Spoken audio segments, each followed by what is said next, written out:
Thank you for staying with us.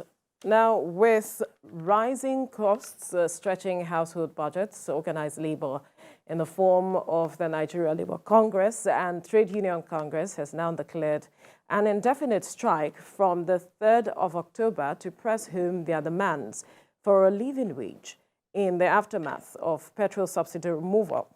Addressing a joint press conference in Abuja, NLC President Joe Ajaero and his TUC counterpart Festus Osifo said the National Executive Councils of both Congresses deliberated that on the continued refusal of the federal government to fulfill their demands of implementation of palliatives, wage awards, tax exemptions, amongst others, this has pushed their decision to embark on this strike. Recall that there was a warning strike in the first week of September to force the government to deliver concrete relief to Nigerians impacted by fuel price hike. Well, joining us via Zoom is the Deputy President or the first Deputy President of Trade Union Congress, Tommy Okon. Tommy, good morning. Thank you for joining us. Good morning. Glad to be here. Right. We also have in the studio the managing editor, Avalon Daily, and a public affairs analyst, Ayodele Adio. Good morning. But would you join us? But let's begin with Tommy Okon first. This conversation, let's begin with him first. Tommy, let me quickly come to you now. It says the conversation is that government is not responding in the manner that organized labor wants. Let's get a sense of what that is exactly, such that viewers can understand. Then we'll move forward from there. Well, I don't want to go into the background because, when the committee was set up, for us to look at it after Mr. President have announced the removal of fuel subsidy and the apprehensions that followed.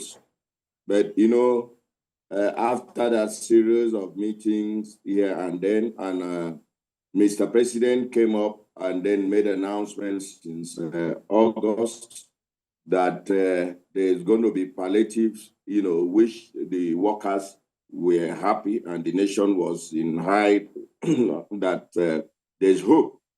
But, suddenly Mr. President announced 5 billion to states and thereafter released 2 billion to states, and also promised the palliatives in area of intervention to the small and medium-scale industry and even the manufacturing industry to give the subs loan, which was, so nothing on that has ever been mentioned since after the announcement. And you come to look at the federal workers, where the chunks of the workers are. There's no pronouncement by Mr. President as what is expected for the federal workers, even the issue of the buses that were to be, procured for at least to be spread among the states. So we just look at it as a mere pronouncement without an action plan for implementation. So these are areas which is our major focus. What we are trying to do is to help the economy, because sometimes Mr. President may have good intention, but perhaps those who have assigned to carry out these implementations becomes the upper trust. Right. So because government is saying that they have addressed some of the demands made, talking about the release of NERTW members of executive, that was part of the demands made by organized labor, the palliative you mentioned, and then the other demands that is being made by labor is the aspect of repair and activation of local refineries, and the government has said that they are looking at December 2023, this year, to address that some refineries will start working. And then there's the question of why is labor or organized labor not giving government the time to addressing these issues? Is organized labor trying to harass government? Is this fight really about the people? Well, I think you've just rolled out what you've heard. I've also heard same. But have you been able to tell us, what is due for the federal workers? What about the wage award? Because as we are talking now, you can see the inflation rate. You can also look at the exchange rate. Then if your take-home pay remains static, and for since June till now, and nothing tangible has come, you've not even seen anything as a worker. How do you manage to pay your children's school fees? How do you manage to go to the office? How much is a cup of garri now? How much is a cup of rice now? Are you aware of the inflation figures? Are you also aware that oftentimes when the government also looks at the matter of increment of salaries, that it also reflects on the inflation figures, and at the end of the day, this increments does not necessarily solve much of the problems that we are talking about? We are not even talking about the increment of salary through the national minimum wage as of now, because it's a constitutional matter. We are talking about wage award. For instance, if you are taking home, let's say a minimum wage of 30,000, and you are taking that home, then you are expected to be in your workplace. Then by virtue of the removal of the fuel subsidy, every kobo you have is consumed by transport fare. So what do you make of, so these are issues. We are, let me also say that we are helping the government. How? We are helping the government because when you put up a policy, there's supposed to be an implementation agency with a timeline. We are also letting government know that, yes, we have to hold somebody accountable. As you are talking now, if the government had made this pronouncement and then point out to an agency that is implementation agency with the strategy that of the implementation with a timeline, we will have been able to hold somebody accountable. Because it is in difficult the meetings for Mr. that you were having with government, did you make these suggestions? Of course.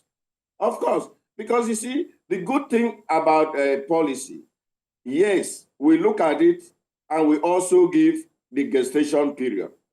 But as we are talking, if there's a pronouncement for the federal workers, if we have seen these buses released, if we have seen the wage award, which is just to caution the effect, okay, for instance, you have made pronouncement for the states, 5 billion. What happened to the federal workers? I think we need to help the government, because if we don't strategically put the government on a foot, we are not helping the government. We are all players in the same economy. And that is what we are doing. If you look at the TUC NLC coming together now, it has been a ding-dong affair because we in the TUC has given government enormous time to look at this issue passionately. And we have been appealing. If you look at it, if you listen to and follow our antecedent, we've been appealing. We've never gone that, that route to say, okay, we are going on a full-blown strike. So these are issues. And we want government to live up to, the expectations. The masses, except you are from a different clime, my dear sister. But if you are from Nigeria, you will know what I'm talking, that we are not just talking these CNG buses that you are speaking about is not a matter that began today. We recall that it began, I think, in 2021, that the government talked about introducing CNG buses. What did Labour do at the time to follow through with government to ensure it had delivered then, even before we got to this point? Well, that is left for government to answer, because it is not our responsibility. Because like we are pushing now, we are pushing, and everybody knows that we are pushing government to do the needful. When government become recalcitrant, it's called for concern of everybody. We are not looking at an issue of time. In fact, the challenges facing Nigeria now is for everybody to wake up to the responsibility. Absolutely. All right, we'll quickly go on a break. When we return, we'll continue this conversation. Stay with us. Thank you for staying with us. We've been talking about NLC TUC calling for an indefinite strike to begin from October the 3rd. And we have been speaking with the First Deputy President, Trade Union Congress, Tommy Okon, as well as Nelson Ekujimi. and Ayodele Adio, all both in the studio here, and Tommy out there speaking with us. Now, Tommy, I'm coming to you. You got the reaction of our guest in the studio saying that have organized labor considered the sector, talking about the informal sector, who make up 80% of our economy, how it is that this strike is going to affect them at the end of the day?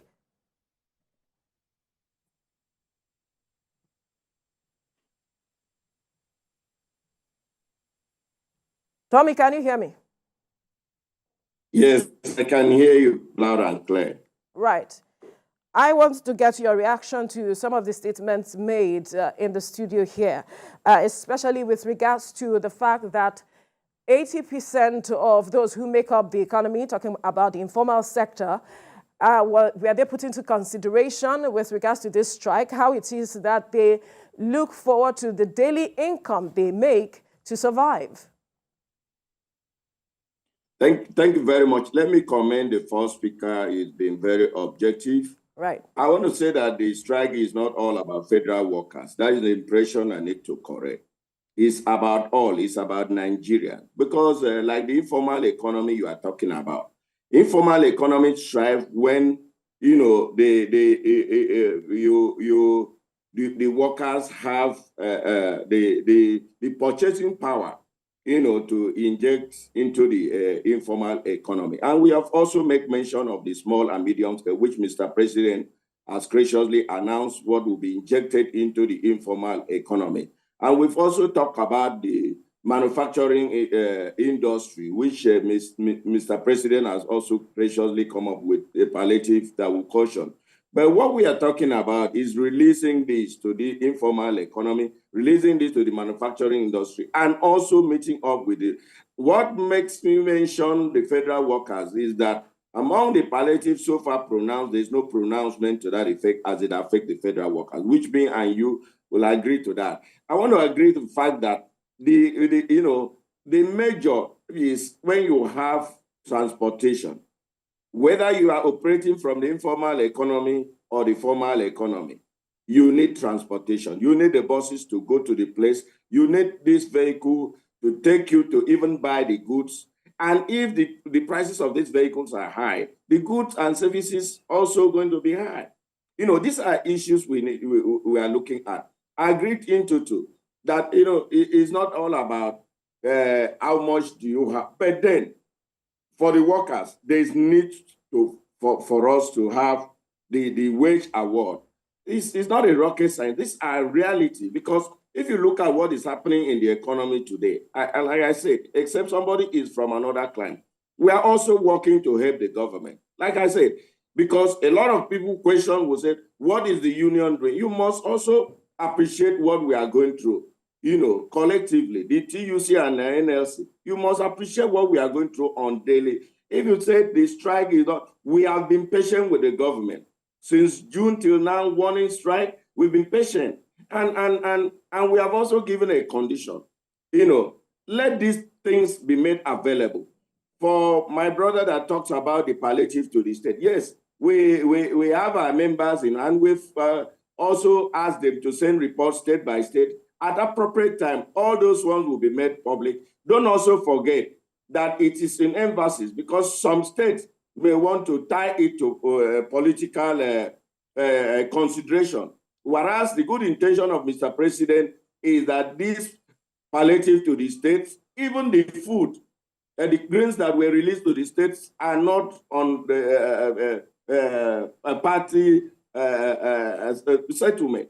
But you see, a lot of what will play out in the state. That is why we've mandated our members to give us blow-by-blow accounts, state by state, that at appropriate time we will also roll it out. So there's no point saying that strike is not, well, it is our right.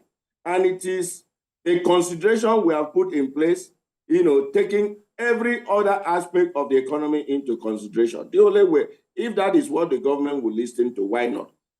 Since June till now, we've been crying, release this, release it. Don't also forget, Mr. President told us in August that they have saved over 1 trillion naira from the removal in 2 months. Then if you times it till now, you know how many trillion they have saved. So why are you saving this money? I thought it is when the economy is healthy, the people are healthy, that is where you will now boast that, yes, that you have led the people well. So that is what we are saying. We are not coming to castigate the government negatively. No, we are working in pari passu with the government, but we need the right things to be done. And that is why we are drumming to the ear of government, let the right thing be done. But there are some who would say that some of the things that you are demanding that government should do in the immediate are some things that will take time, like the CNG buses that he mentioned will take some time. It's not something that can be done within the period that you've been engaging government as it is. That is why there are questions as to, isn't it better for the organized labor to give government perhaps some more time and make some of the suggestions that we have heard from the studio? Is this really about the workers, or is the organized labor just trying to harass government at the end of the day? Because the question also is, how far will you go with this strike? If the government decides to have a conversation with organized labor, as we have often seen over the years before the due date, is there the possibility that organized labor will call off the strike despite not putting in place some of these demands that you are making? Let me say this. If government want the CNG buses to come out by next week, it will be available. Don't forget, you are talking about government here. Don't forget, you are talking about someone that control the resources with enormous strength. It is not. You see, these are issues because we are looking at it from procurement point of view. Government can give a waiver and get what they want to get. And this is what we are talking about. And if you now say government is going to meet with labor, all what we need is get our demand considered. There's a strategic way of engaging even the workers in this case. As you are talking, there's a lot of apprehensions among the workers, among even the informal economy. And like I said, even today, you get into the market, you find out when you price an item, the first thing they'll tell you, do you know how much I pay to bring these products to this market? If this produce is, if the transportation is even put in consideration, I can tell you the price of items, food items in the market will crash because it is the cost of transportation that determines when you put the marginal cost together. That is what determines the cost you will get in the market. So we are also protecting this informal economy. My brother did say that the organized private sector have come up to do this. Of course, what do you expect from them? But you see, I can tell you for free that what labor is doing at this moment is also taking into consideration the entire economy, whether private, public, or the informal. We are taking into consideration because it is indeed an ill wind that blow nobody any good. We all have those who are not working. We have, and when you put into consideration the African culture and the big brother aspect of it, you find out that a worker is responsible to over 10 people in the family, no matter the.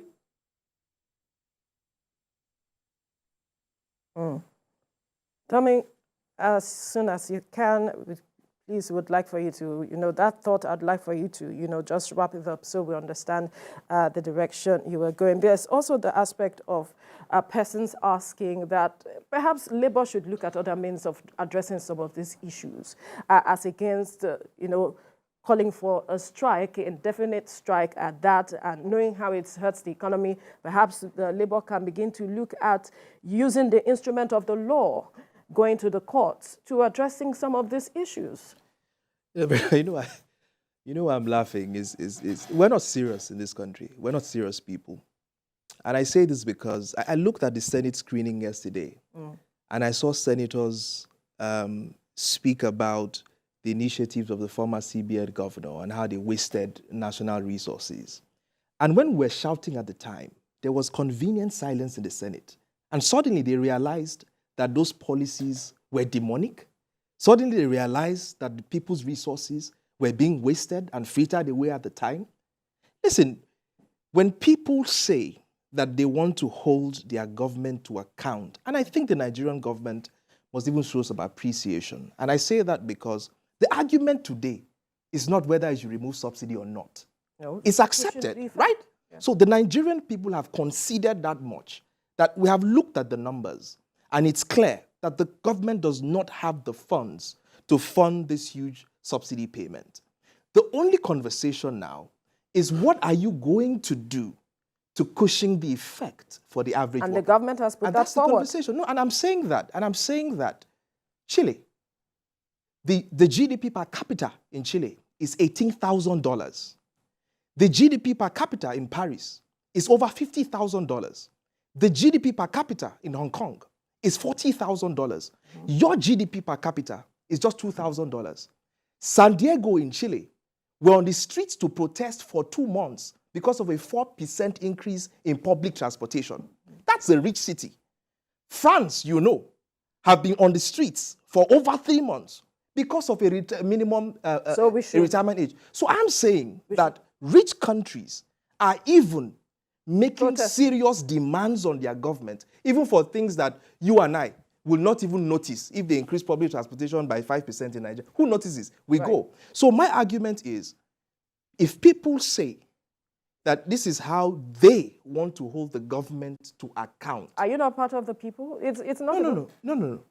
If I protest, does the government recognize, who am I in the scheme of things? You're part of Nigerians. I don't hold a bully pulpit. I'm saying that if people who have looked at the numbers and say that they want to press demands from their government, and they have negotiated with this government, and they have not seen certain deliverables, they have a right to find a means to ensure and to compel government to be faster in the implementation of its policy. Because really and truly, if you do not put pressure on governments in Nigeria, we are going to be having this same conversation that we're having today in 2 years' time if they are not under pressure to deliver.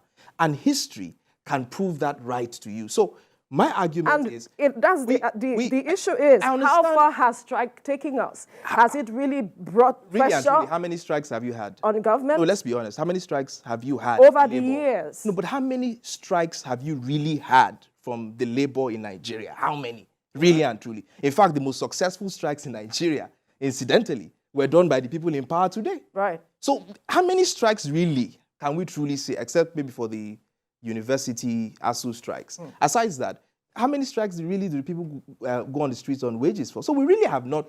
The Nigerian government has had a lot of leeway. So on both sides, there has to be understanding, Verica. That's the reality. There aren't resources on the side of the government, and I appreciate that fact. They had no choice but to take away this subsidy and to pursue some of the policies that the government has pursued. And they have been praised for pursuing those very bold policies.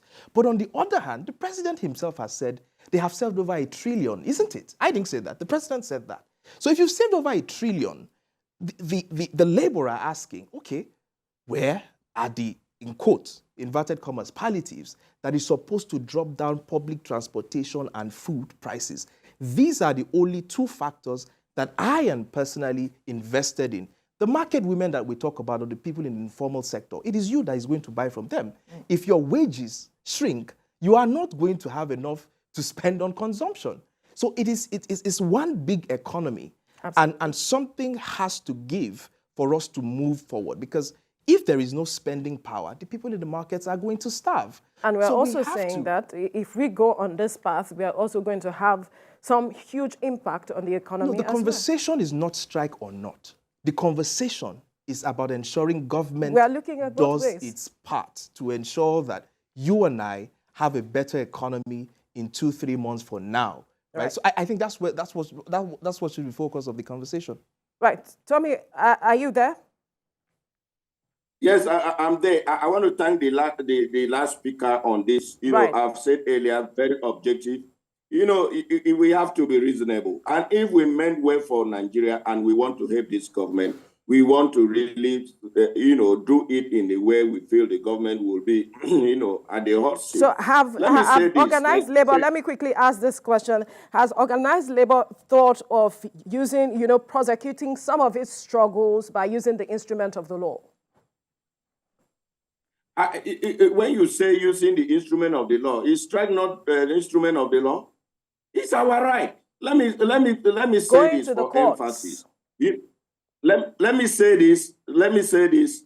Going to court, I don't want to dwell on that because you know what. But let me say this for emphasis. No union will want to go on strike because organizing strike is very expensive. I want to emphasize it. Very expensive. But you see, to mobilize people, it's not a tea party. It is an all-round government. And you see, the government must live up to its expectations. You cannot, for the past how many months now, we've been engaging government, it becomes, and you see, from the beginning, we talk about the trust deficit. Because where there is a trust deficit, there's nothing government will say that the organized labor, the entire Nigerians as a whole will believe government. Because this has been our fear. It's been a fear factor for a very long time. And like my brother said, if you look at, we've never really called on strike, I must say. Apart from the one in 2012, there have never been a strike. Apart from the one by Academic Staff Union of the universities, they have never. We've been very considerate with government. And I want to say this, let the government know that we are helping them because the people working around the government will always say, Your Excellency, you are doing well. It is we that are the watchdog that will tell Your Excellency because we are closer to the people more than the Mr. President. We are the one that can tell Mr. President the truth. It's not about trying to bring down the government, no, but trying to let government know that you have a responsibility. And that is where our emphasis are. Let us be very sincere. It is not rosy for any Nigerian at all. Whether you are rich, whether you are poor, it is not rosy. And this is our country. We must save it. Because if we are working on the details of the World Bank, I can tell you, or even the multinational corporation, I can tell you for free that they will, like Adam Soshomole said, they will only happy when they know that you are towing their land. But when they know it's not favorable to them, they'll mount pressure.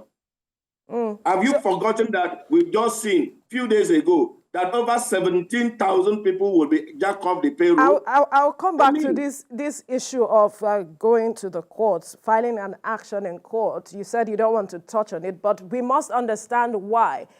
Is organized labor not looking in that direction as well? File what action in court? I don't understand. To press home your demands towards against the government. To file. Please, my sister, if we want to, let's be serious on what we are doing. I don't see any client going to court to file your demand in court. Okay. Maybe you have adopted when somebody failed election, they say go to court. So now when the union is engaging government, you now say go to court. Please, let's be serious about it, honestly. Right. Nelson, let's get your reaction. Well, I think I appreciate what the first Vice President of TUC has said. But we must get one thing very clear. He spoke as though people in government are angels or they are magicians. He said if they want the vehicles now, they will have it. Forgetting that there are vagaries of economy that might not make it possible in the immediate. Then he spoke about the employers. He said, what do you expect? So it's bad if the employers kick against labor, but good if they support labor. That's what he's saying. He has taken it personally. He's not looking at issues. And again, we must make it very clear here. You can't love me more than myself. That is a fact of life. Like your Bible will say, if you, when you cry more than the bereaved, that means Meaning, if you cry more than the bereaved, that means the snake now has hands.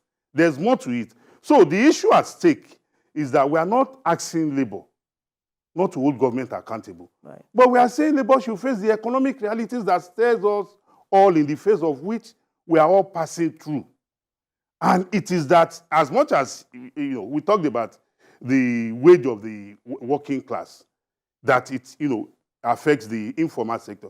In some states, as we speak, the economy of some states in Nigeria is solely dependent on the working people, on the public service, because it is what they earn that they will take to the market to go and make purchases. So what we are saying here is that people should stop assuming that the federal government is the only organ, is the only tier of government that should be held accountable. The states, he talked about the 1 trillion naira. Even before the 1 trillion naira savings was made public, immediately, Mr. President made that announcement on May 29, 2023. We already saw some states come up with policies to cushion the effect on state workers. We had a state like Kwara State that reduced the working days. We had a state like Ogun State that made, a monetary award of 10,000 naira monthly. Edo State as well. Edo State as well. So what we are saying here is that because government has said we have saved a trillion naira, then you expect government to now call all workers and start sharing it. Shouldn't they ask questions? No, they should ask questions. Right. But they must understand that these questions can only be addressed if you understand the processes that have to be followed. I agree with them. The processes should be hastened. But this resort to strike at this point in time will do us more harm than the good it is intended to. And what's the biggest harm? Because you speak as though the economy got bad by magic. No, absolutely not. It was the incompetence of government in the last 8 years that has trapped up the economy failed by magic. I disagree. So what are we saying? Even the administration, the administration has even come in and had much admitted that economic policies over the last few years has brought us to this point where we are. Right? Yeah. So it is the incompetence of government that has failed the economy in the first place. Wait, not is it the economy in the last 8 years that has brought us here? No, let's forget. Well, was our economy rosy before the last 8 years? That's the question. We're not debating 8-12. Okay, very good. We must admit that it's the incompetence of government that has brought the economy to where it is today. Right? Yes. Not the Nigerian worker. Yes. Not the labor union. Not the labor union, not me. It was actions and inactions of government that has led us to this point in the very first place. Right? So that same government that has brought the economy to this point is the one that we have to hold accountable by every means. Because it is not our actions that has plunged this economy, right? And so the people who are responsible for putting us where we are today are the ones that are supposed to have the highest heat in the kitchen. How? So by any kind of pressure you want to pressure them. Well, because we are not responsible for where we are as a people now. You and I know very well that government is a continuum. Yes. That whatever incompetence, irresponsibility a government has done in the past, when a new government assumes the reins of power, its duty is to redirect, to correct. Yes. Right. Don't forget also, which is what the the present government is doing. Yes. Don't forget also, if the government in the past has made errors either intentionally or unintentionally, we must not forget one fact. We also are culpable. You know the reason why? Because those people in government didn't drop from heaven.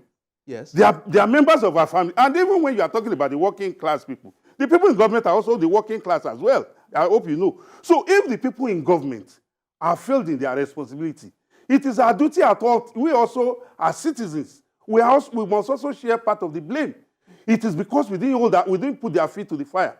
You recollect, even the Naira redesign. I think you have answered the question. Because we didn't put their feet to the fire. Right, you have answered the question. Well, let's quickly get back to the first Deputy President of TUC. Quickly now talk to us how far organized labor is willing to go with this strike, because there are some Nigerians who are beginning to say is the matter of the usual thing that we know that maybe even before the 3rd, this strike may be called off.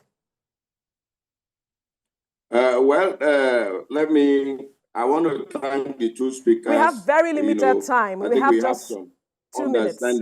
Then for the strike, a decision has been taken. We are mobilizing both the informal, formal economy for the purpose of saving the nation. So how far are you willing to go? That's the question. Is it that because to let Nigerians know, because there's the talk of this might be the usual thing with the NLC or organized labor. Don't worry, the end will justify the means. Interesting.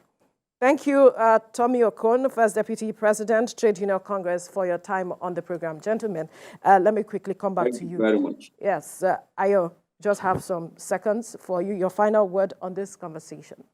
No, I think I'll concede my final word to his last statement, that we should hold the government's leg to fire, a lot more. They have to do a lot more work. See, no government or public official should have the time to be spreading agbada. The Nigerian people are suffering. Right. Roll up your sleeves and get to work. My admonition in this matter is that I want to appeal to the organized labor to think their policy. And don't forget also that the fact that they have called the strike does not mean it is cast in gold.